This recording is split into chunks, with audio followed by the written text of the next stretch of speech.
Empezamos hoy en el CLAC un ciclo dedicado al lenguaje y política.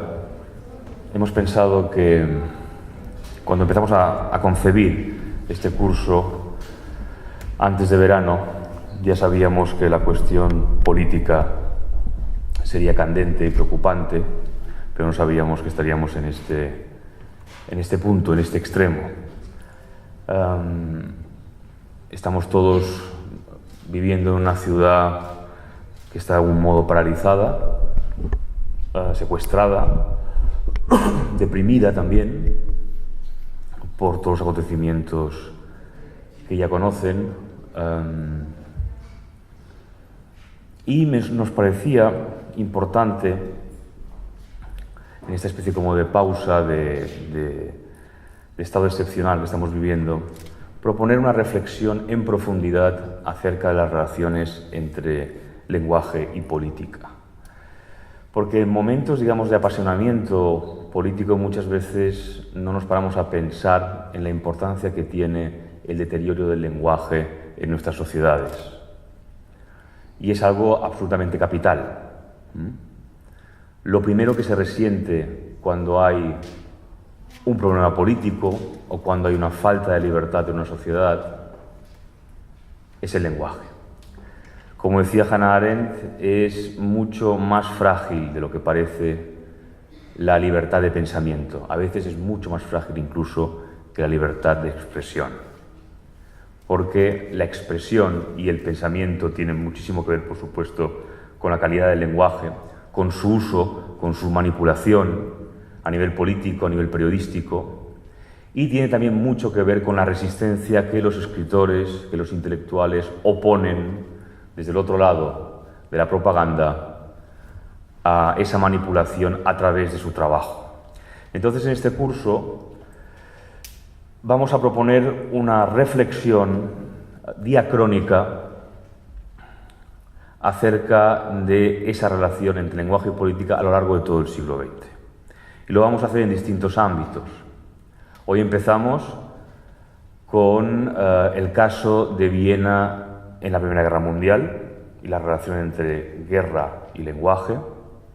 La semana que viene hablaremos de el caso de los totalitarismos en el siglo XX, tanto el nazi como el soviético, y seguiremos con una serie de conferencias que tienen todos ustedes a su disposición en nuestra web.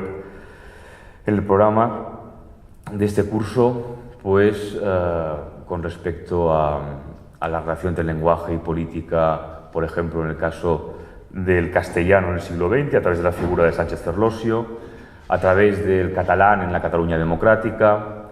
También hablaremos con Luis Magriñá, un gran escritor que vendrá de Madrid, de la responsabilidad de los profesionales de la lengua, y finalmente trataremos también la cuestión del lenguaje en las redes sociales. Creo de verdad que es una oportunidad para todos, para la ciudad en su conjunto, en su condición de polis, de analizar esa relación y de tomar conciencia del problema del lenguaje. Hoy, para la primera sesión, tenemos el privilegio, el honor de contar con nosotros con Adán Kovachis, que es escritor y traductor, uno de los mejores traductores al castellano del alemán y del húngaro, y una persona que en sí misma concentra el espíritu europeo que tanto deberíamos defender, sobre todo estos días. Adán es chileno, pero sus padres, el itinerario biográfico de Adán es apasionante y de alguna manera resume ya buena parte de los problemas y los conflictos del siglo XX. Sus padres eran húngaros, pero se vieron obligados a emigrar de Hungría durante la dictadura comunista y se instalaron primero en Chile, donde nació Adán, y luego se trasladaron a Austria, a Viena, donde Adán cursó el bachillerato y donde se formó también en la universidad. De ahí que Adán haya podido traducir al castellano a los mejores autores alemanes y húngaros. Es responsable nada menos que de traducciones de Karl Kraus, de Schnitzler, de Stefan Zweig, de Canetti. Ya solo por la traducción de Krauss, el nombre de Adán Kovács está asegurado, digamos, en el panteón de los mejores traductores del mundo. Como saben ustedes, el alemán, el estilo de Krauss, es uno de los más endemoniados y más difíciles de la historia de la prosa, por así decirlo. Y también nos ha descubierto a muchos autores húngaros en castellano. Particularmente, yo creo que todos le estamos muy agradecidos por habernos descubierto, antes de que le dieran el Nobel, a un escritor como Imre Kertész. Adán es especialista en literatura vienesa, sobre todo, en los autores que he citado, y por eso le hemos invitado hoy a que nos hable de un asunto que conoce muy bien y sobre el que ha escrito además un ensayo muy interesante, publicado en Acantilado en el año 2007, si no recuerdo mal, titulado Guerra y lenguaje, que es esa relación entre la guerra, lo bélico y el lenguaje en la gestación de la Primera Guerra Mundial y cómo reaccionaron los distintos escritores a ello. Y así más, agradeciéndose a todos ustedes su presencia hoy aquí, a esta casa, al Royal Circle, que nos vuelva a hospedar, le doy la palabra a Adán con todo nuestro agradecimiento, nuestro cariño y reconocimiento.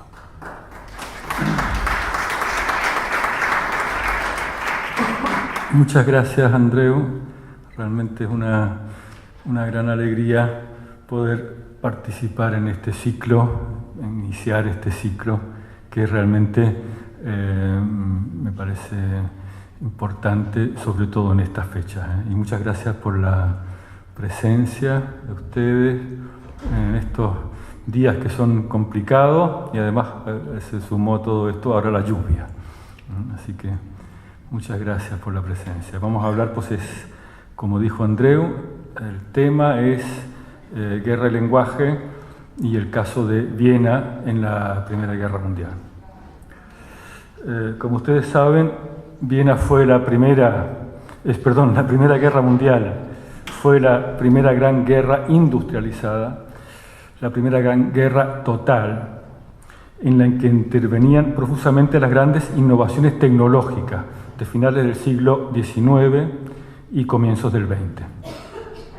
Pensemos, por ejemplo, en el empleo de la aviación, la cual no solo servía para librar combates en el aire o para bombardear posiciones enemigas, sino también para reconocer el terreno, para observar. Se fotografiaban los campos de batalla desde lo alto, se recomponían los mapas sobre la base de las fotografías tomadas. Después de un duelo de artillería, cambiaba la configuración del terreno, cambiaba la topografía y había que adaptarse a ello. Lo mismo el cine, se filmaba para obtener una visión general del campo. Señala Paul Virilio que toda batalla es, además, un campo de percepción. Hay que ver, hay que observar, hay que detectar, hay que prever. Hemos dicho una guerra total, es decir, una guerra con la implicación de todos los elementos de la técnica, de la química, de la física, puestos al servicio de la guerra. También la fotografía, también el cine. Y no solo en el frente de batalla propiamente, sino también en otro frente, en el de la propaganda. Se consideró en la Primera Guerra Mundial muy importante la imagen. Se tuvo muy en cuenta la expansión de la cinematografía. Piénsese que en el esfuerzo bélico participaron desde dibujantes y pintores hasta fotógrafos y camarógrafos, todos allí amontonados, cerca del frente de Serbia o cerca del frente ruso. Digo esto para que se vea el abanico y para que se tenga una idea de hasta qué punto la Primera Guerra Mundial reunía, por así decirlo, el pasado, el presente y también el futuro. En el campo austrohúngaro, todos ellos, camarógrafos, fotógrafos, pintores, dibujantes, estaban integrados en lo que se llamaba el cuartel de la prensa de guerra. los pintores y dibujantes debían entregar una obra por semana, un dibujo, una pintura. Tenían que entregarlo a este organismo, al cuartel de la prensa de guerra. El resto de sus trabajos quedaba a su libre disposición. Y se daban situaciones absurdas. Por ejemplo, un comandante en el frente pedía el envío de un pintor porque el paisaje era muy hermoso y merecía quedar inmortalizado en una pintura. Todo esto en medio de la guerra. Se realizaron más de 40 exposiciones de estas obras de los artistas que estaban en el frente. Célebre fue, por ejemplo, la exposición del Isonzo, que pudo verse en Viena, en Berlín, en Múnich. El Isonzo era un río en el norte de Italia, la frontera austríaca, Italia, Eslovenia, en esa zona donde se libraron terribles batallas durante la guerra. El depósito central de los cuadros, de los dibujos, estaba en la Academia de Artes Plásticas en Viena, en la Schillerplatz. Así como estaban implicados en la guerra la pintura y el dibujo, también lo estaban la fotografía y el cine. En la Primera Guerra Mundial se toma conciencia de su importancia.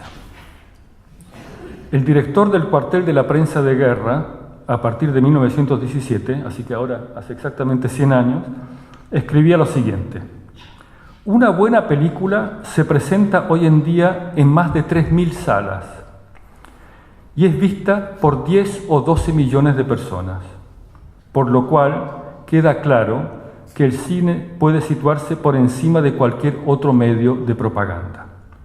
Ningún otro permite tanto como el cine al Estado influir en las masas. Así como pueden ver, en aquella época se hablaba claro. Lo mismo valía también para la fotografía.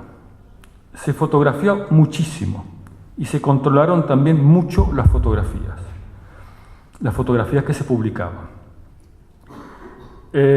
Las fotografías de la Primera Guerra Mundial además resultaron estilísticamente esenciales para toda la fotografía, toda la información gráfica bélica del siglo XX. Ahí se plasmó inicialmente el estilo de las fotografías bélicas que luego aparecerían durante todo el siglo XX y que quizás incluso ahora respecto a la fotografía de la guerra. Y en 1914 se creó también un departamento de cine dentro del cuartel de la prensa de guerra. Se establecieron brigadas cinematográficas con la tarea de rodar en el frente, en la zona de retaguardia y en el interior del país. Objetivos: un noticiero semanal, un documental mensual, comedias y dramas propagandísticos. No se han conservado muchos de los noticieros, pero sí curiosamente las listas completas de sus entretítulos. Es decir, entre las imágenes se ponían en aquella época, cine mudo, se ponían esos entretítulos, en los que también curiosamente la palabra muerte solo aparece una vez, y aparece en referencia a un caballo muerto. También tenemos que mencionar la imbricación de la iniciativa privada y la maquinaria del Estado. A partir de un determinado momento, la productora cinematográfica del conde Alexander Kolovrat, se encargó del departamento de cine dentro del cuartel de la prensa de guerra, con lo que eso significaba en beneficios para la compañía. El escritor Karl Kraus, al que ha mencionado Andreu, al que he traducido mucho y del que hablaremos bastante en esta conferencia, lo definía todo como una aventura tecnoromántica. En ella se combatía con gas mostaza y se hablaba de justas, de lanzas y de alabardas, como si se estuviera en la Edad Media. Se escribía a lápiz o a pluma acartonados poemas bélicos y las rotativas de los periódicos funcionaban a toda pastilla. Con lo dicho hasta ahora, daríamos la impresión de que fue el momento del triunfo de la imagen y de que la palabra quedaba, por así decirlo, relegada a un segundo plano. No fue así. Todo lo contrario. Nunca se escribió tanto como entonces. Nunca se publicó tanto como entonces. Esto vale para aquel momento y vale también para ahora. Es decir, esa idea de que la imagen lo ha inundado todo no es cierta. Nunca se escribe tanto como hoy. Lo que pasa, el problema es qué palabras se escriben, ¿no? Ahí está el asunto.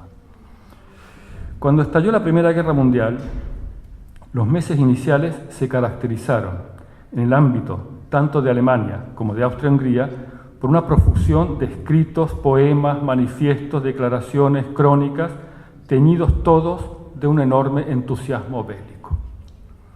Piénsese que, según algunos cálculos, en Alemania se escribieron 50.000 poemas diarios, 50.000 poemas bélicos diarios durante la guerra. Queda claro que la palabra no quedó relegada. El mundo intelectual y el mundo literario desempeñaron un papel determinante, igual que la prensa. El 25 de julio de 1914, cuando se supo que Serbia rechazaba el ultimátum de Viena, se podía leer en la Neue Freie Presse vienesa, que era el periódico más importante de la monarquía en aquel momento. Ahora cito el editorial. Ha sido una tarde que quedará grabada de forma indeleble en la memoria de todo vienés que haya tenido la oportunidad de vivirla. Cómo se fortaleció internamente cada cual, arrastrado de forma imparable por la importancia del momento. Cómo cayeron de nosotros las escorias de la indecisión y de la duda. Cómo desaparecieron las diferencias entre los partidos. Cómo se diluyeron en la nada inane las cuitas y preocupaciones de la vida privada ante el sentimiento de pertenencia y de responsabilidad por el interés general. Viena ha vivido un gran día y se ha mostrado digno de él. No ha sido el humo de paja de un entusiasmo ebrio y momentáneo, ni la ruidosa explosión de un malsano histerismo de masas. Con auténtica virilidad, Viena acepta la fatal decisión y podemos repetir las palabras que se han acuñado para definir la atmósfera básica de la ciudad, bien lejos de la arrogancia y de la debilidad. Ese era el editorial de la Neue Freie Presse ese día. Y ese día la gente se concentró, se produjeron manifestaciones masivas de júbilo y de apoyo a la decisión en el centro de Viena, ante el Ministerio de Guerra, en la avenida del Ring, ante el monumento al vencedor de la batalla de Leipzig contra Napoleón, ante la redacción de la Neue Freie Presse, lo cual no es casual, y en varios sitios más. Luego, una vez declarada la guerra, se produjo una auténtica avalancha, en prosa y en verso, durante todo el mes de agosto de 1914. Hermann Bahr, uno de los escritores más influyentes de la Austria del fin de siglo, escribió una serie de entusiastas crónicas y artículos. Al año siguiente los recopilaría todos en un librito con el título de Bendición de la guerra. En el prólogo prometía mayores placeres futuros al pueblo, al que la inminente victoria resarciría generosamente de las penalidades y dificultades. Numerosos poetas se sumaron en ese periodo inicial al fervor guerrero. Richard Schaukahl escribió los sonetos férreos y los cantos de guerra. El poeta obrero Alfons Petzold tampoco se quedó atrás y en menos de 2 meses y medio escribió 90 poemas bélicos. El poeta y dramaturgo Anton Wildgans, también arrastrado por el entusiasmo y por la sensación de cumplir con un deber patriótico, daba a conocer una serie de poemas en forma de octavillas. La primera se titulaba Vae Victis ex voto para los ejércitos coaligados y presentaba versos como los siguientes: el vencedor reprimirá la generosidad y aplastará espaldas ignominiosamente dobladas como si fuesen feos insectos. Y está bien que así sea, y es la verdadera bondad. Una nueva raza de insólitos nervios a los vencidos derribará sin piedad, siguiendo la naturaleza y sus férreos preceptos. El escritor Hugo von Hofmannsthal se dirigió poco después a este poeta, a Wildgans, para pedirle que pusiera a su disposición esos poemas bélicos con el fin de incluirlos en un librillo, en una colección de librillos, como los llamaba, que se llamaba Biblioteca Austríaca, la colección, que se publicaría entre 1915 y 1917 con el fin de divulgar lo que era espiritualmente, intelectualmente Austria. Hofmannsthal, Hugo von Hofmannsthal, que quizás es conocido para algunos de ustedes, un gran poeta, también dio la bienvenida a la guerra, que suponía para él el cierre de una época y el inicio de un proceso de renovación en Europa. Pagado por un departamento del Ministerio de la Guerra, realizó varias giras por la monarquía y por los países neutrales para divulgar en conferencias su defensa de los valores austríacos. Para él, Austria era el modelo del orden futuro en el que se superarían las pulsiones nacionalistas, imperialistas y materialistas del siglo XIX. Él hablaba de una idea austríaca, de una Austria en la que convivían los moravos alemanes con los moravos checos, estos a su vez con los eslovacos, se participaba del mismo paisaje. Veía ante sí la imagen del fuego junto al que se sientan hombres de lenguas diferentes. Y un papel determinante tenía en ello el ejército, cuyo espíritu era unificador, que era a la vez una unidad política y ética. Estas son palabras de Hofmannsthal. Es decir, lo que vemos en esos escritos de comienzos de la guerra, que daba la impresión de que se difuminaba cualquier diferencia. Desaparecían los conflictos políticos, sociales, nacionales, que ciertamente habían desgarrado la región en los años anteriores. Si volvemos la mirada hacia Alemania, tampoco encontramos una situación muy distinta. El 4 de agosto de 1914, el emperador Guillermo II reunía en Berlín a los líderes de los partidos representados en el Reichstag y declaraba en un discurso solemne, lo cito: «Ya no conozco más partidos, ya solo conozco alemanes. Como señal de que están ustedes firmemente decididos, sin diferencias partidistas, sin diferencias étnicas, sin diferencias confesionales, a aguantar conmigo hasta el final, a padecer la miseria y la muerte, exijo a los presidentes de los partidos dar un paso adelante y jurármelo». Esto dijo el emperador Guillermo II el 4 de agosto. Se habló del milagro de agosto de 1914. Se glorificó la guerra como elemento que impulsaba o consolidaba la unidad alemana. Entonces se produjo el milagro, llegó la guerra. Escribió un año más tarde el economista Werner Sombart en sus consideraciones patrióticas. ¿En qué consistía dicho milagro? En la integración nacional.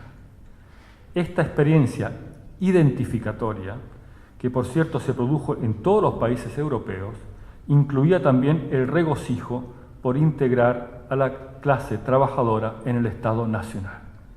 Recordemos el apoyo que recibió el emperador por parte de la socialdemocracia. Como hemos señalado, dio la impresión de que desaparecían los conflictos internos y las luchas sociales.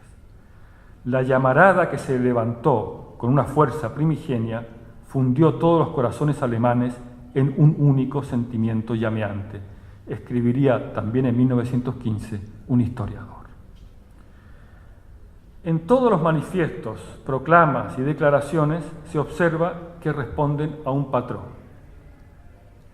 Desaparición de las diferencias de los partidos, la idea de una masa, de un bloque sólido, uniforme, compuesto por millones. En agosto de 1914 se produce una movilización general, se movilizan las tropas, se movilizan las masas y se movilizan las palabras. La importancia de la palabra, de la información, del esfuerzo además por banalizar literariamente y periodísticamente la muerte fue vista de entrada por las autoridades militares. La guerra se preparó en el plano estratégico y armamentístico, pero también en el ámbito del lenguaje. En 1909, o sea, 5 años antes del comienzo de la guerra, se publica la instrucción para la movilización del Imperial y Real Ejército en Austria-Hungría. Y en esa instrucción tenía un anexo, y en ese anexo se regulaba la actividad periodística en el caso de un conflicto bélico y se sentaban las bases de lo que luego sería el cuartel de la prensa de guerra. Esbozado en aquella instrucción de 1909, se hizo realidad a comienzos de la Gran Guerra. Su acto fundacional se celebró el 28 de julio de 1914, es decir, el mismo día en que Austria-Hungría declaraba la guerra a Serbia. Dicho cuartel era una sección más del alto mando militar y su comandante era un teniente general, Maximilian von Höhen. Su tarea consistía en coordinar todas las informaciones de prensa y las actividades propagandísticas de Austria-Hungría, recurriendo para ello a los medios de comunicación de masas. Para Höhen, para Maximilian von Höhen, para el comandante del cuartel de la prensa de guerra, era evidente que no bastaba con censurar a la prensa y que era preciso darle directrices y encauzarla en un sentido positivo. Y queda claro hasta qué punto resultaron útiles para este fin tanto el lenguaje periodístico de la época como el lenguaje del esteticismo literario, que se acoplaron perfectamente a la maquinaria del discurso bélico. Así que, subordinados a este cuartel de la prensa de guerra, estaban los corresponsales de guerra, los ya mencionados artistas plásticos, la producción cinematográfica. Este era, pues, uno de los pilares, el principal, de la actividad propagandística. Otro, de menor importancia, fue el grupo literario dentro del archivo de guerra con sede en Viena. El archivo, fundado en 1584 para guardar y conservar los expedientes relacionados con las guerras, se convirtió a finales del siglo XVIII, durante el reino del monarca ilustrado José II, en un centro de documentación e investigación de las campañas bélicas de Austria. Luego, cuando estalló la Primera Guerra Mundial, pasó a ser también un centro propagandístico, durante un tiempo dirigido por el mismo teniente general, bajo cuyo mando estaba el cuartel de la prensa de guerra. ¿En qué consistía la tarea del grupo literario dentro del archivo de guerra? En elaborar textos, 3 al día, que presentaran hechos y personajes heroicos de la guerra. Los textos iban a parar a revistas patrióticas o a publicaciones en forma de libro, como, por ejemplo, Nuestros oficiales, Nuestros soldados, Los héroes de la Cruz Roja o Nuestros combates en el sur. Se accedía a este trabajo en el archivo de guerra,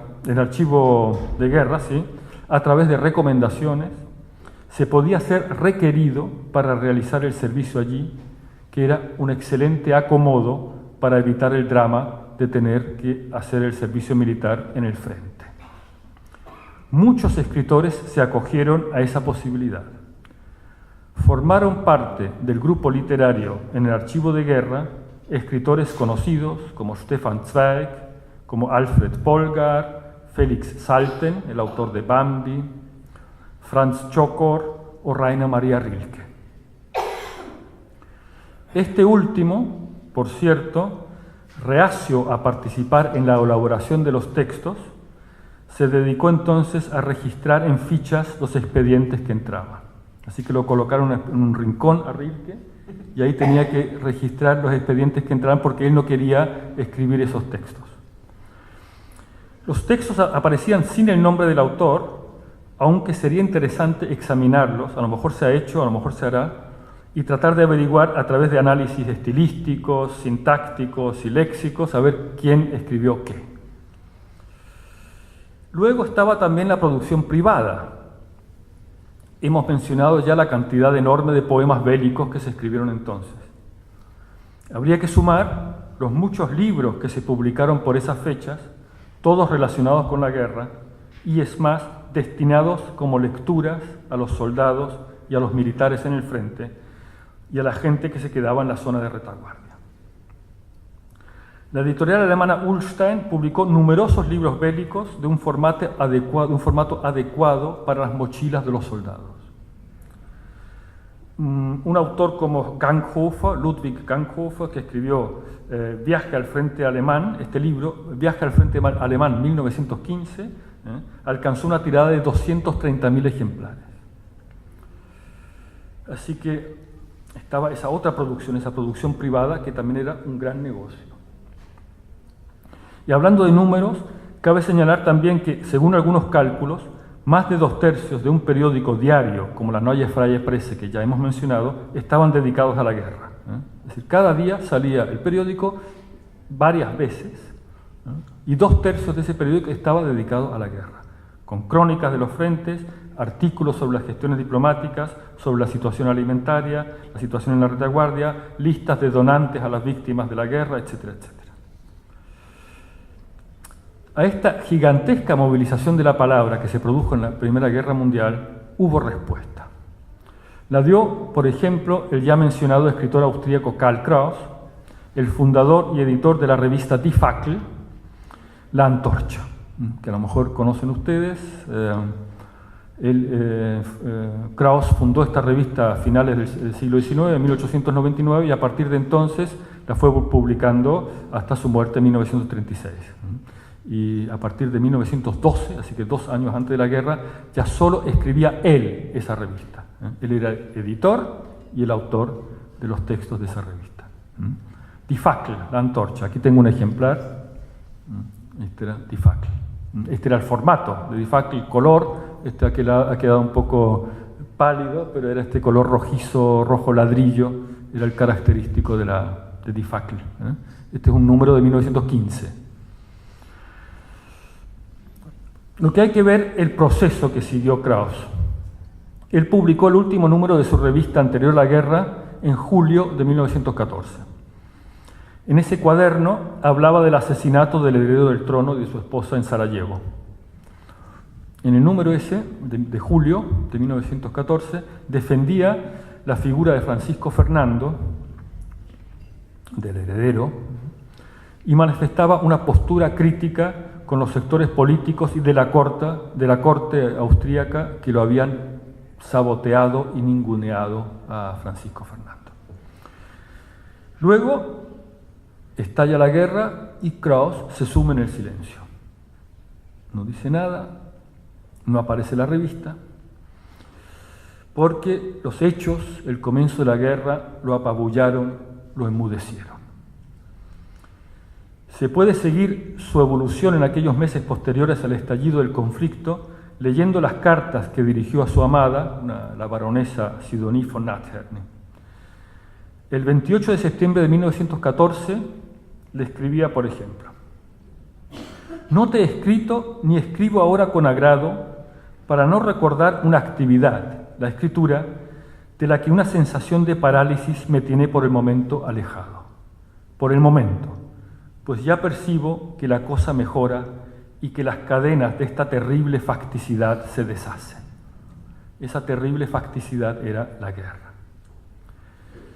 Y luego añade: «Me parece que las mentes de todas las naciones se encuentran intelectualmente muy por debajo del cabo primero. Carecen de la fuerza necesaria para callar la boca. ¿Dónde trabajaré en mis libros? Aquí no se puede». Así que, como hemos dicho, la reacción inicial de Kraus fue el silencio. No dejarse arrastrar por la guerra y por el entusiasmo que suscitaba. Luego rompió el silencio poco a poco. Al principio lo hizo para reafirmarse en el silencio. El 19 de noviembre de 1914 pronunció en la Konzerthaus de Viena un discurso que tituló «En esta gran época», y que publicó semanas más tarde en su revista. Fue un acto importante, congregó a más de 2.000 personas. Esta gran época, esta gran época era una frase hecha, un tópico que se utilizaba mucho en aquella época, para la prensa lo utilizaban los escritores, los políticos, intelectuales. En esta gran época era la guerra. Y dice allí Krauss, les cito ahora el comienzo de ese texto que realmente no tiene pérdida. En esta gran época que conocí cuando era aún pequeña, que volverá a empequeñecer si le queda tiempo para ello. En esta época seria que se moría de risa ante la posibilidad de volverse seria, que sorprendida por su tragedia trata de divertirse y que pillándose en flagrante busca las palabras. En esta época ruidosa que retumba por la horrenda sinfonía de los actos que generan informaciones y de las informaciones que provocan actos. En esta época no esperen ustedes de mí ni una sola palabra propia. Ninguna salvo esta, a la que el silencio resguarda aún de falsas interpretaciones. Demasiado hondo se asienta en mí el respeto a la subordinación del lenguaje a la desdicha. En los reinos de la falta de imaginación, donde el ser humano muere de inanición anímica sin llegar a sentir el hambre del alma, donde las plumas se sumergen en sangre y las espadas en tinta, resulta obligado a hacer aquello que no se piensa, pero aquello que solo se piensa resulta inefable. No esperen ustedes de mí una palabra propia, tampoco sabría decir una nueva, porque es muy grande el ruido en el cuarto en el que uno escribe, y no hemos de decidir ahora si proviene de animales o de niños o solamente de morteros. Quien alienta las acciones profana la palabra y la acción y es doblemente despreciable. La vocación a ello no se ha extinguido. Los que ahora nada tienen que decir, porque la acción tiene la palabra, siguen hablando. Quien tenga algo que decir, que dé un paso adelante y calle. En esos meses, y ahora cierro la cita de Krauss. En esos meses iniciales de la guerra se había producido, como hemos dicho, una movilización de las tropas, una movilización de las masas y una movilización de las palabras. No era fácil sustraerse a ello y el silencio era la zona tope entre aquella palabra movilizada, invasora, masiva y agresiva y el individuo. Existe una relación entre silencio, pensamiento y palabra, y tal relación quedaba profanada por el torrente de frases, tópicos, loas a la guerra, frivolidades y muestras de irreflexión que se publicaron en esos meses de 1914. Las frases de Krauss pronunciadas en ese discurso en esta gran época contienen sus ideas centrales en aquella fecha y su denuncia. El lenguaje periodístico que mata la imaginación y propicia la guerra. La subordinación de la palabra a la acción bélica a cuyo servicio se pone obedientemente. Tenemos que decir que Krauss no se quedó luego en el silencio. El silencio fue solo la región por la que necesariamente hubo de pasar su verbo. Poco a poco reemprendió la edición de su revista Die Fackel y acabó publicando 18 cuadernos, más de 2.000 páginas en total, durante la guerra. Aunque evidentemente fue sometido a la censura, aprovechó los contactos y los intersticios en el sistema para ir colando y publicando sus artículos. Cada uno de los cuadernos de Die Fackel que se publicaron entre 1914 y 1918 recordaba que se estaba en guerra y lo que ello significaba. Utilizó a menudo el método de las dos columnas antagónicas. En una columna del cuaderno de abril de 1916, aquí también lo hacen de 1915, una columna y otra columna al frente. Son antagónicas. En esa columna, en una columna del cuaderno de abril de 1916, vemos una hilera de refugiados en la nieve. Al borde del camino, cito a Krauss, un caballo que había muerto extenuado. Allí un buey con las tripas al aire. Más abajo un hombre con el cráneo destrozado. Una cantidad de animales quedó atrás. Permanecían inmóviles y solo nos seguían sus miradas mortalmente tristes. La otra columna reproduce un artículo de prensa que narra el viaje en tren rumbo a Serbia de un grupo de reporteros, a los que se suma el escritor Ganghofer, al que ya hemos mencionado. Y el periódico señalaba: sus palabras ensalzan una y otra vez la belleza de la guerra. O, en octubre de 1915, también dos columnas en este número de Die Fackel. En una, el Papa Benedicto llama a los contendientes a deponer las armas, a poner fin a la terrible matanza que deshonra a Europa. En la otra habla otro Benedicto, que es Moritz Benedikt, que es el dueño y el editor del diario Neue Freie Presse. Y aquí cita a Benedikt, al editor del periódico, que dice así: y los peces, cangrejos y erizos del Adriático hace tiempo que no disfrutan tanto. En el sur del Adriático se han comido a casi toda la tripulación del barco León Gambetta.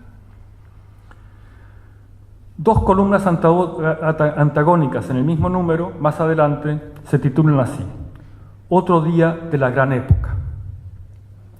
Krauss cita allí, en la primera columna, a un catedrático universitario que escribe en la página 2 del periódico. Dice allí: hemos luchado honradamente, hemos evitado actos de odio y crueldad que no coincidirían con el carácter noble y bondadoso de nuestros pueblos. Nunca nos hemos burlado de prisioneros indefensos. En la otra columna, Krauss cita la página 6 del mismo periódico, donde el comandante de la ciudad de Lemberg dice: he observado que durante su transporte por las calles, los prisioneros rusos eran insultados por el público y golpeados con varas. En Dietario, un texto censurado en octubre de 1916 y publicado exactamente un año después, también que apareció en Die Fackel en 1917, es decir, un año después, un soldado yace muerto, con la masa encefálica despachurrada. Esa masa encefálica destrozada, una imagen que aparece varias veces en los textos de Krauss en aquella época, es la materia traumática de la guerra, igual que el niño que avanza en la fila de refugiados, pide pan y muere finalmente de hambre. Esta criatura y los cráneos destrozados, las cabezas reventadas, los cerebros convertidos en papilla, acompañan de forma implícita o explícita, tácita o directamente acusadora a quienes pueblan la mayoría de los textos de Die Fackel, y que son los verdaderos blancos de Krauss. Los hombres de Estado lelos y suicidas, afectados por la ceguera política, despiadados e insensibles al sufrimiento. Las hienas de la prensa prestas a abalanzarse sobre los moribundos para transmitir sus últimas sensaciones. Los productores de un lenguaje falaz hasta la médula, los propagandistas de la catástrofe, los frívolos especuladores y estaperlistas, los aprovechados que apoltronados en despachos y cafés se dedicaban a azuzar y a ensalzar la guerra.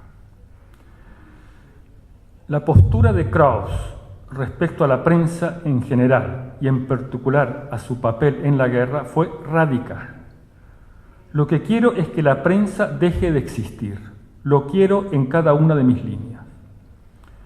Aunque su revista Die Fackel estaba sometida a la censura, aunque varias veces aparecieron páginas en blanco, porque la censura funcionaba así, había que entregar las galeradas últimas y si la censura censuraba algo, esas páginas, esa parte aparecía en blanco.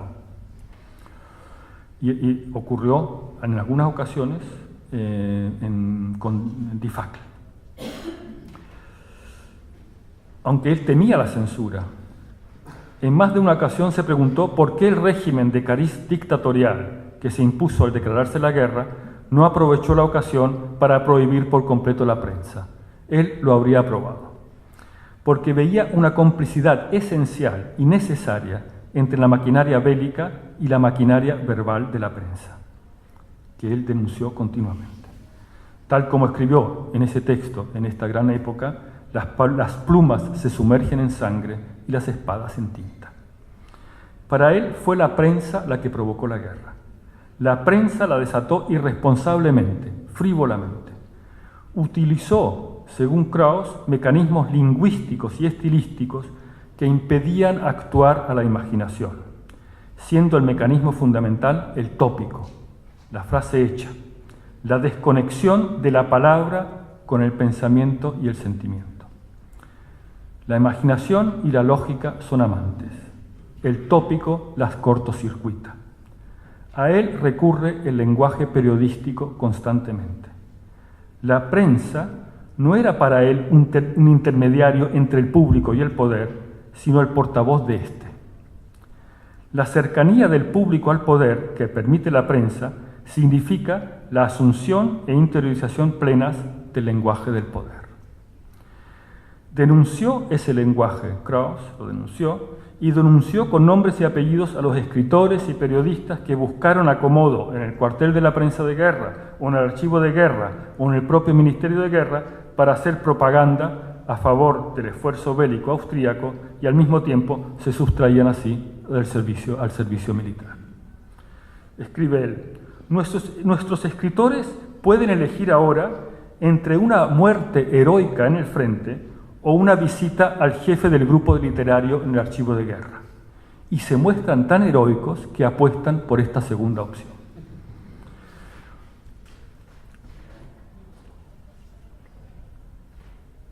Es decir, esa era la gran crítica de Krauss durante la guerra, que él ya en 1912 llamó la atención sobre este riesgo de que una guerra, que luego sería la Guerra Mundial, estallara a raíz, según él, a raíz de facilitado, propiciado por la prensa. Ya hay textos de 1912 de él, cuando de la Guerra de los Balcanes, donde llama la atención sobre este riesgo. Porque la prensa también, según él, pulsaba fundamentalmente un resorte del alma humana, la atracción morbosa por el presente, por lo macabro, volvía al público rehén de la actualidad, hacía al hombre olvidar sus constantes eternas, lo disponía a la indiferencia, a la ausencia de piedad, a la crueldad, y lo hacía fundamentalmente a través del lenguaje. Hay que decir que Krauss no estuvo solo en su empeño. En la primavera de 1915, así que menos de un año después del comienzo de la guerra, se publicó un número de la revista Der Brenner que resultó ser una forma sutil de manifestación antibélica, a pesar de no contener ningún texto que pudiera definirse de forma directa como tal. Contenía los últimos poemas de Georg Trakl, entre ellos Grodek. Trakl fue un gran poeta que a lo mejor conocen, un gran poeta que fue una de las primeras víctimas literarias de la guerra. Él murió al cabo de pocas semanas después de estallar la guerra cerca de Cracovia. Él estaba en el frente, era farmacéutico y no soportó lo que estaba ocurriendo y murió por una sobredosis. Se suicidó. Entonces, en esta revista de Brenner salía uno de estos últimos poemas de él, Grodek. Luego había un poema de Rainer Maria Rilke en esta revista de Brenner, así como un texto de Søren Kierkegaard titulado, no de manera casual, por supuesto, sobre la muerte. Ahora, los dos textos centrales de ese número de la revista de Brenner provenían de la pluma de dos colaboradores importantes de la revista. Uno se llamaba Karl Dallago y el otro Theodor Hecker.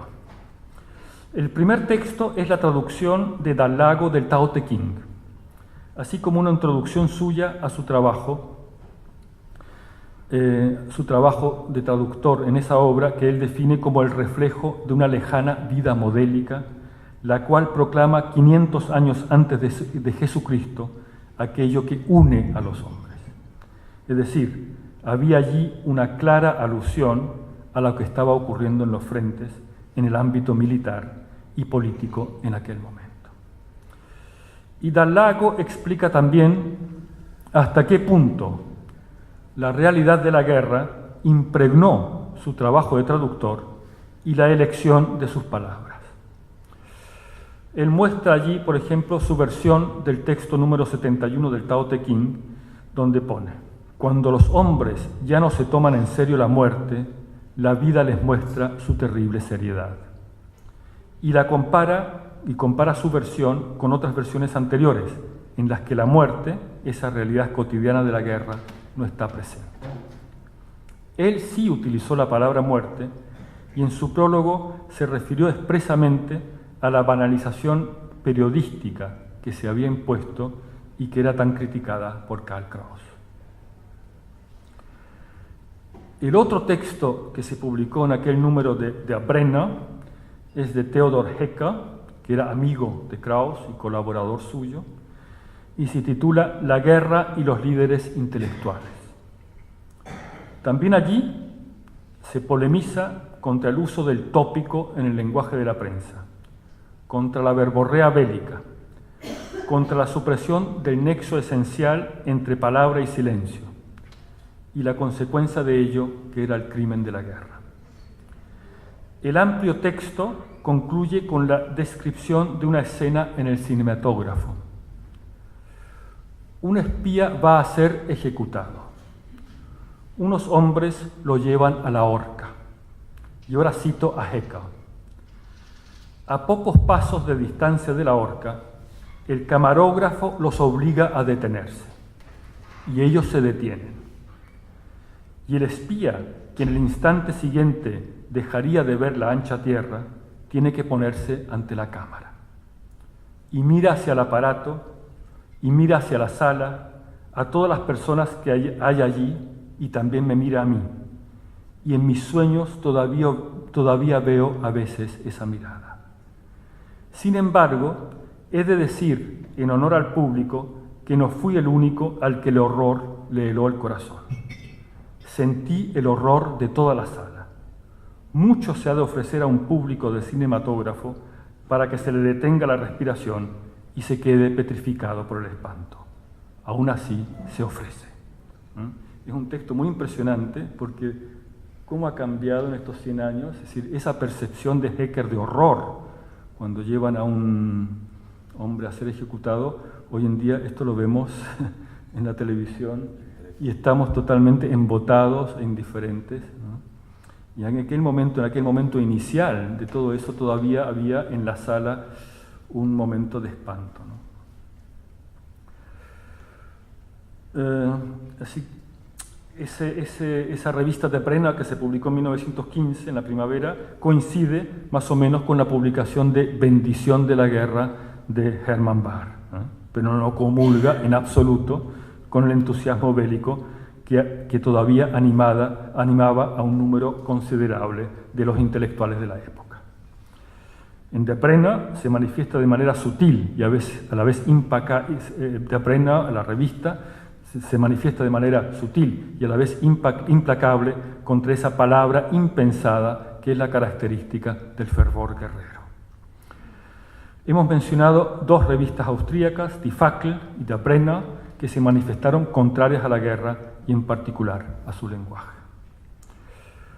Durante la guerra escribió Kraus gran parte de su monumental drama Los últimos días de la humanidad, que es una especie de compendio del lenguaje de la guerra.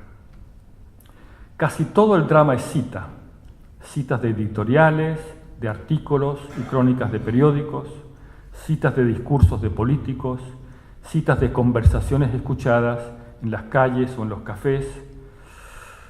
Curiosamente, Kraus, que en esos años se aferró a la poesía, nunca escribió tanta poesía como en aquellos años, se aferró a los clásicos, a Goethe y a Schiller, estuvo leyendo las obras completas de Shakespeare en aquellos años. A pesar de todo eso, creó un drama en el que se desmorona lo clásico y un drama apocalíptico y desbordante. Era lo que correspondía al final de una era y al nacimiento de otra. Y por eso, en la primera edición de la obra, la que se fue publicando por actos en la revista Die Fackel publicó este drama, que es un drama enorme, son unas 600 páginas, lo fue publicando por actos en su revista Die Fackel. Y curiosamente desempeña un papel en esa edición por actos la fotografía. En cada acto, en el frontispicio de cada acto, hay una fotografía de un soldado riente o de un grupo de mujeres con máscaras de gas, o el emperador Francisco José saludando a las autoridades. Luego, en la edición de los últimos días de la humanidad en forma de libro, también aparece la fotografía y una de ellas es un Cristo crucificado a la que una bomba, un cañonazo, le ha volado la cruz, ¿no? De manera que queda Cristo en esa posición, pero sin cruz. Y luego hay otra foto que es muy famosa, que es la de un diputado italiano en la Dieta austríaca, que se llama Battisti, Cesare Battisti, que fue ejecutado por traidor. Y en la foto aparece ejecutado Battisti y el verdugo sonriendo encima de él, y rodeado de soldados o militares austríacos, todos sonrientes o rientes. Así que comenzamos nuestra charla por el papel de la imagen y lo acabamos también allí. Es decir, Krauss tuvo que reconocer hasta qué punto empezaba una nueva era en la que la imagen también desempeñaría un papel importante. Muchas gracias.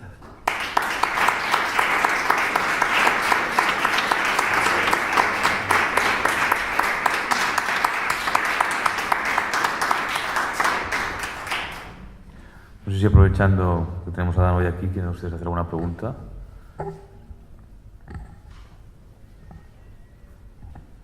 Quizás yo querría saber si, porque ahora, por ejemplo, en estas últimas guerras que han habido, la de Vietnam o así, el efecto de los muertos que llegaban a los países, o sea, era absolutamente demoledor. O sea, en esa época el poder de la prensa contrarrestaba ese dolor, ese impacto tan brutal que debía ser para las familias, ¿no? Recibir a los muertos. O sea, era tan potente el mensaje. Bueno, ¿O no se juzgaba? Es decir, ha habido, quizás ya empieza en la Primera Guerra Mundial, digamos, el efecto de las víctimas, del número de víctimas en el campo propio, como algo que se tiene en cuenta, que se menciona en la prensa, etc. Es decir, que ha habido un cambio. Es decir, así como, digamos, en las guerras de las épocas medievales, es decir, o en la época romana, pues traer en triunfo a los cadáveres de los muertos, la cabeza del general al que se ha derrotado, etcétera, eso era fantástico, grandioso, etcétera. Todo esto luego en el siglo XX ya desaparece, ya no interesa traer la cabeza del general muerto, ¿no? Es decir, se trata de hacer desaparecer un poco la muerte y de esto forma parte lo que tú estás diciendo, es decir, que los muertos en el propio campo, etcétera, son algo demoledor, ¿no? Es decir, ha habido Canetti, el que mejor habla de este cambio que se ha producido en relación con la muerte. Él ve como una característica ya de una nueva percepción del hombre, ¿no? En relación con la muerte. Y en la Primera Guerra Mundial, en ese sentido, también inicia un cambio. Sí, claro, porque es esa primera guerra, digamos, en la que se utiliza una tecnología de destrucción masiva como nunca se había utilizado. De pronto, toda una retórica del 19 queda pulverizada delante de la guerra de trincheras. Robert Graves, el gran poeta inglés que estuvo en las trincheras y sobrevivió, decía que era imposible describir lo que era estar en las trincheras por el ruido constante. Era un ruido que no cesaba nunca. Y es muy interesante también el contrapunto en Inglaterra, pues todos los poetas jóvenes eran adolescentes, porque en la Primera Guerra Mundial se liquidó prácticamente toda una generación de jóvenes. Europa se quedó sin hombres. Pues todos esos poetas jóvenes que iban a la guerra, muy imbuidos de cierta épica que los padres le habían inyectado, de pronto los que sobrevivieron hicieron unos poemas terribles de venganza contra los padres, precisamente por haberlos llevado a ese exterminio. Perdón por la voz, porque hoy la tengo muy tomada. Hemos de deducir que todos estos escritores, todos estos poetas, eran reclutados porque el propio Rilke no quería y lo pusieron en un rincón. ¿Estos reclutaban o ellos se metían ahí o cómo funcionaba esto? Digamos, es decir, lo que se puede decir, ellos se proponían, ¿no? Es decir, ellos tenían cierto prestigio, eran hasta cierto punto conocidos, tenían una buena pluma, ¿no? Es decir, podían ponerse al servicio de la propaganda, eran útiles en ese sentido, pero al mismo tiempo ellos veían allí una posibilidad de situarse, de quedarse en Viena o estar en un lugar bastante cómodo en el cuartel de la prensa de guerra, que estaba a bastantes kilómetros del frente, y se evitaban así el horror de las trincheras, ¿no? Hubo escritores y poetas que fueron reclutados y murieron en la guerra también en el campo austríaco, evidentemente, ¿no? Pero luego hubo otro grupo que se dedicó pues a ese servicio que Rilke calificó de vil. Hay una carta muy bonita que no la tengo ahora aquí a mano de Rilke a su editor, en el que dice: yo no puedo participar en esto porque es un uso vil de la palabra, ¿no? Entonces él se negó o se mostró reacio, no sé cómo habrá funcionado eso, y lo pusieron un poco, lo arrinconaron y se dedicó allí a registrar los expedientes que entraban, ¿no? Pero los otros se dedicaron pues a escribir esos textos, esa propaganda de héroes, ¿no? Peinar héroes, así se llamaba, ¿no? Así lo llamaban entre ellos. Hoy me tocó peinar héroes.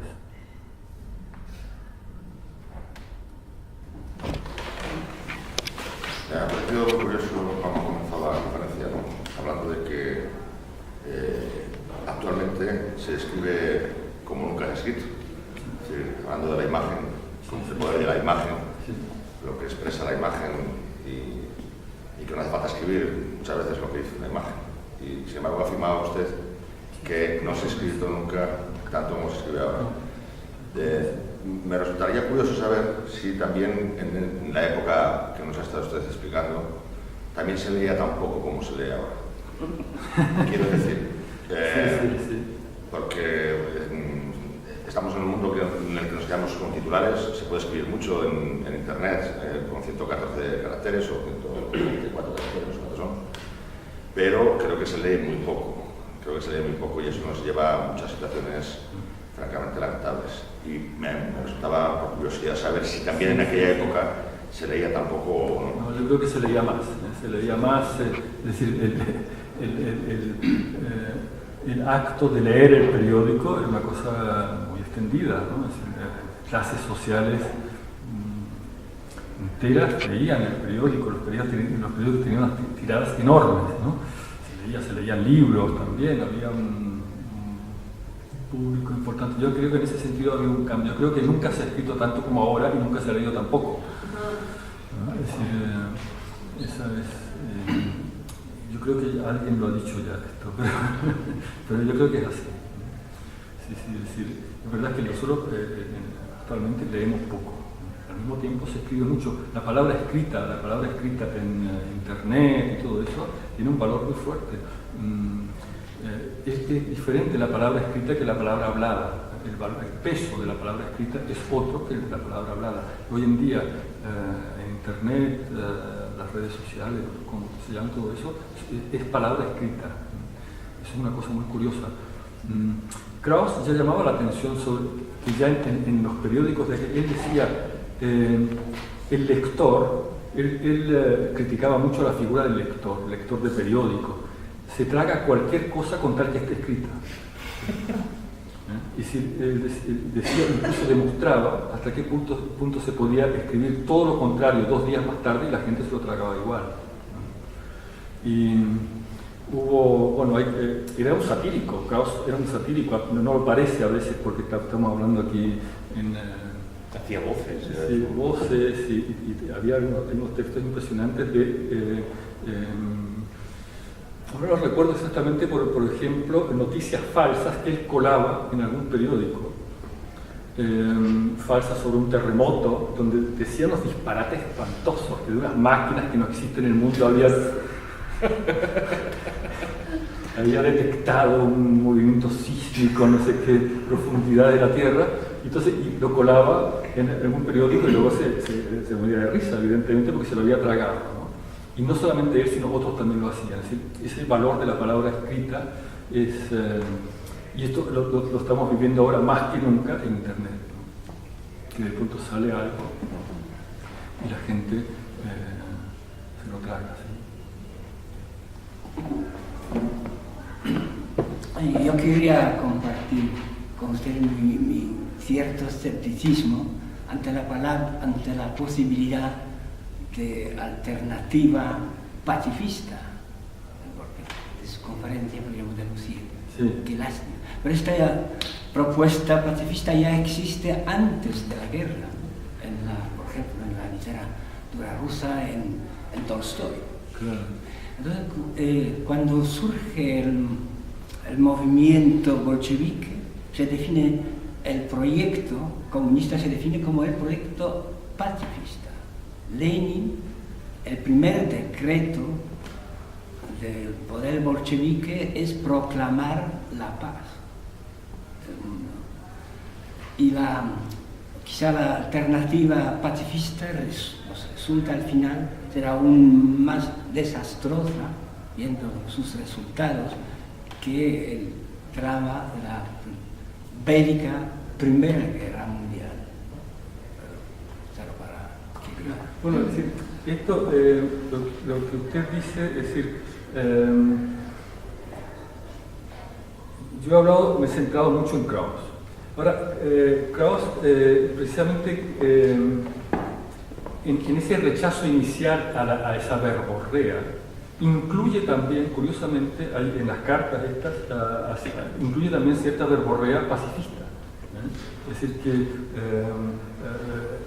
critica a Romain Rolland, es decir, como que todos se dejan arrastrar por el mismo lenguaje bélico, por el mismo lenguaje de la guerra. Lo que pasa es que en este caso el lenguaje pacifista es lo mismo, pero como que fuera simplemente la otra cara de lo mismo, ¿no? Por eso lo que él no, momento.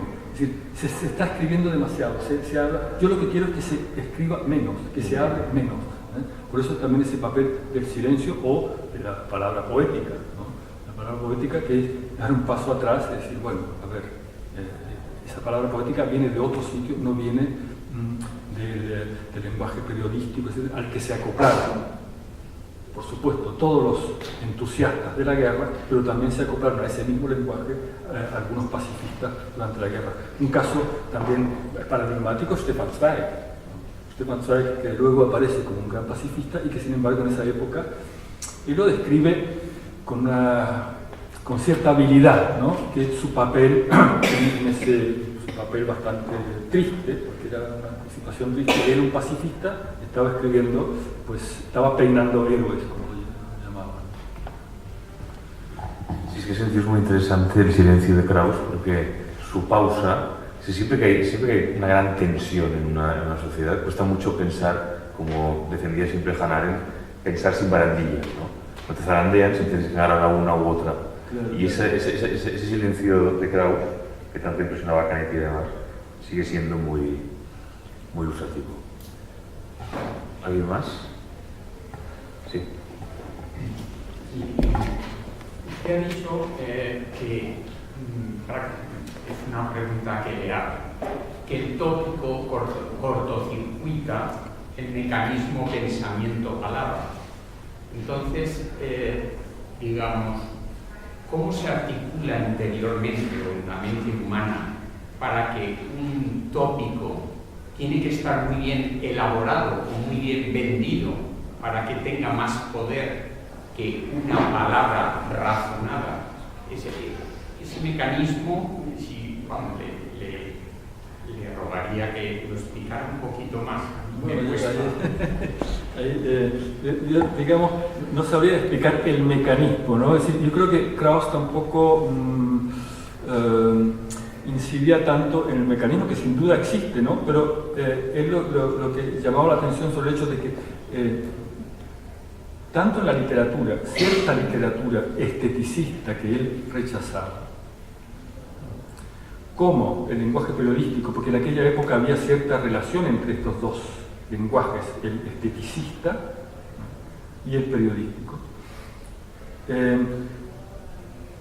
como el funcionamiento, es decir, más que, digamos, él no habla del funcionamiento interno en nuestra alma, sino que él habla del funcionamiento externo, ¿no? Es decir, obligación de escribir todos los días. Es decir, por ejemplo, su revista Difaki, una revista, se publicaba de manera irregular, precisamente para no someterse a esa obligación de la rutina de tener que salir todos los días y todos los días producir frases hechas.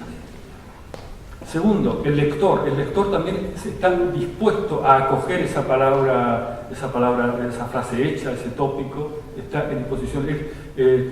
El lenguaje periodístico se apodera del lector y el lector está dispuesto a acogerlo, ¿no? Esos son los mecanismos que él veía, que digamos, yo no sabía, no recuerdo ahora en él alguna frase respecto a un funcionamiento interno,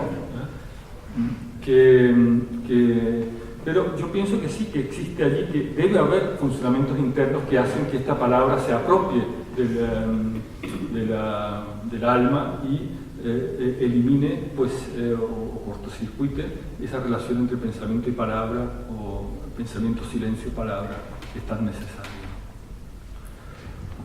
Esto me ha recordado lo que decías ahora. En este curso también tendremos una sesión, no sé si es la tercera, no recuerdo bien, dedicada al caso del castellano en el siglo XX y a través de la figura de Rafael Sánchez Ferlosio, que la va a dar Ignacio Echevarría, experto en Ferlosio.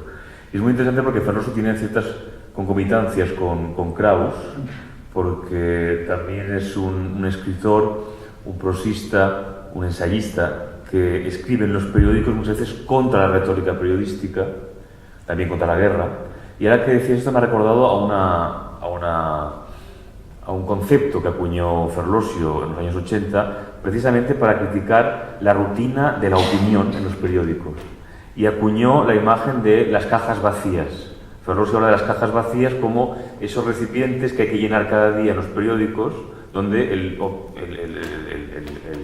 comentarista, el opinador, se ve obligado a escribir cada día una determinada cantidad de palabras y eso acaba esclerotizando la opinión, ¿no? Y Ferlosio fue de los pocos opinadores que consiguió romper eso, porque muchas veces enviaba al país artículos que no cabían y lo publicaban en 2 o 3 versiones o tenían que ampliar la caja y romperlo. Es decir, por ejemplo, esa necesidad muy patente en la Primera Guerra Mundial de leer el periódico todos los días. Es decir, no solamente está la necesidad de escribirlo todos los días, sino también la necesidad de leerlo, ¿no? Y eso contribuyó a ese asentamiento de la frase hecha, del tópico, de las reacciones, de los automatismos internos en el lenguaje. Y ahora hemos llegado a este punto. Sí. Me parece que es interesante la pregunta de este señor sobre cuáles son los mecanismos internos que hacen que predomine a lo mejor el tópico frente a un pensamiento que podríamos llamar más racional. No sé si no es fácil la respuesta a esta pregunta, me parece, ¿no? Pero evidentemente cuando se habla de estos tópicos, además de que estos tópicos tocan a cuestiones de la ideología de la época, las ideas predominantes, ¿no? Además también quizás hay una cuestión de que los tópicos ofrecen un elemento de identificación, un elemento que permite a la gente identificarse con determinados, muchas veces ideales, ¿no? Que hacen que eso funcione internamente como un elemento aglutinador de la identidad de la gente. Entonces es quizás por eso que a veces es más difícil ponerse a pensar solo, ¿no? Nunca se piensa solo ni nunca se piensa de la nada, ¿no? Tampoco nos vamos a engañar sobre eso, siempre se piensa sobre unas ideas previas y sobre las ideas de la época. Pero esa posibilidad de no aferrarse a los tópicos existe y quizás es más difícil porque quizás aleja de los elementos más identitarios, de los elementos más comunes, de los elementos más ideológicos que predominan en la época, ¿no? Tópico, la frase hecha, la característica es su ser colectivo, no es individual, ¿no?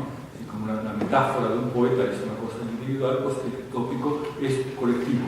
Y Krauss, precisamente, hay un texto muy curioso a finales de la guerra donde se reúnen los dos emperadores, el emperador de Austria y el emperador alemán, y deciden que van a ampliar y profundizar la alianza.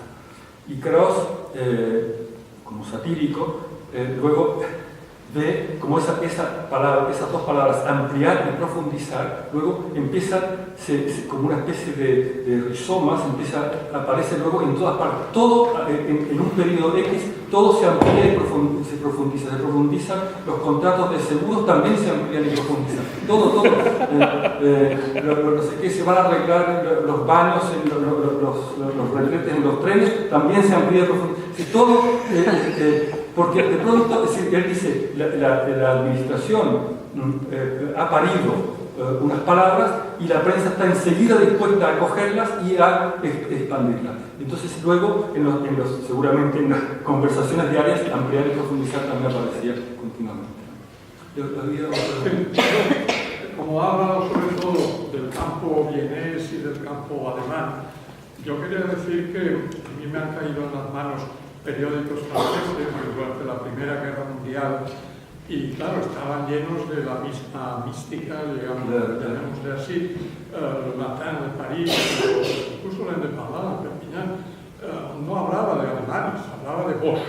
Que por cierto quería preguntarle si sabe de dónde viene este nombre de Bosch.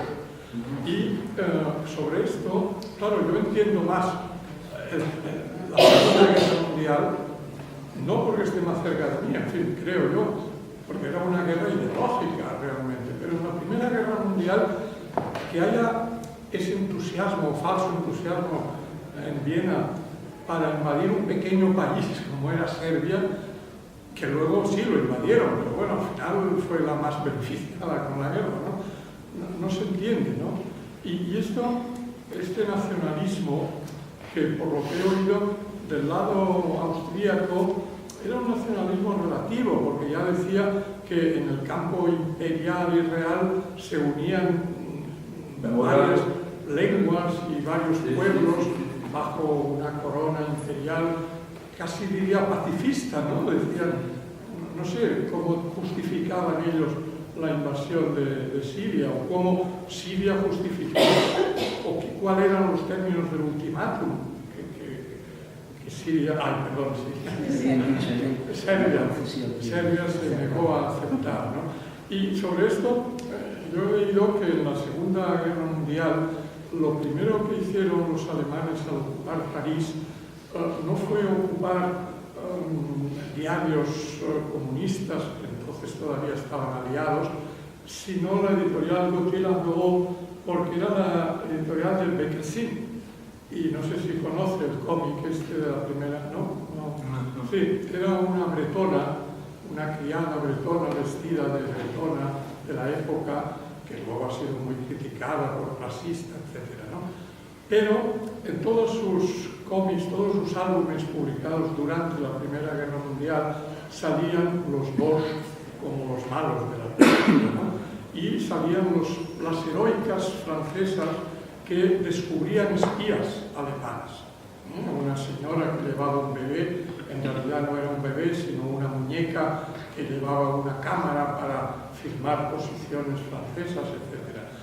Y debía haber impactado mucho esto en Alemania, porque por lo visto fue lo primero que fueron para hacer desaparecer los alemanes al ocupar París, ¿no? Todos esos cómics que entonces todavía tenían éxito y que ahora veo que nadie conoce casi, ¿no? Todo lo más se conoce cantar, pero bueno, también parece una cosa muy antigua.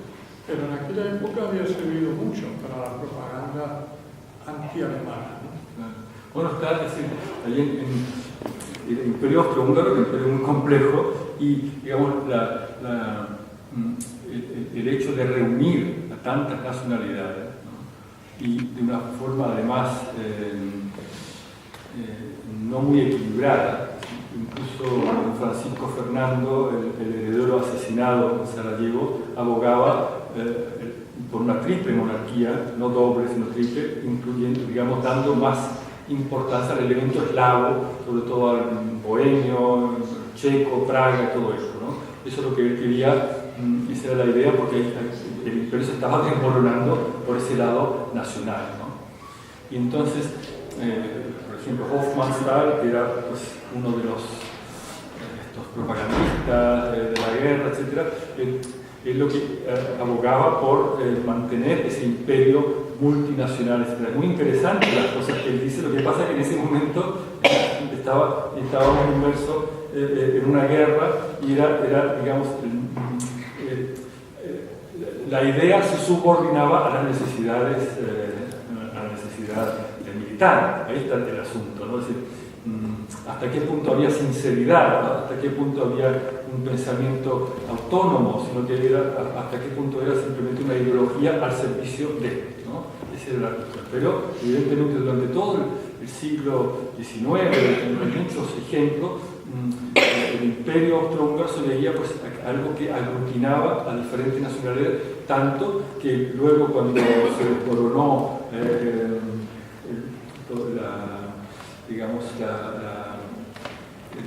el este de Europa, la Unión Soviética, que de pronto volvió a aparecer por unos momentos apareció el imperio austrohúngaro como un modelo a seguir, en el sentido de que pues, era un lugar donde que aglutinaba nacionalidad y hasta cierto punto incluso un modelo para la Unión Europea, ¿no? Pero claro, todo este elemento, digamos, de paz entre las naciones que aparenta la monarquía austrohúngara, pues no lo era tanto, ¿no? Sí, esa era la realidad, ¿no? Es decir, había un poco de idealización en los textos de Hofmannsthal, idealización de esa realidad, porque era muy desequilibrada, el elemento germano era el dominante, eso era evidente, ¿no? Bueno, muy bien, pues creo que ya podemos finalizar la sesión. Recordarles que la semana que viene, el martes, a las 7:30, otro germanista, Jordi Ibáñez Planés, nos hablará del lenguaje del totalitarismo nazi y soviético. Muchas gracias de nuevo a todos y gracias, Adam, por tu magistral conferencia. Gracias.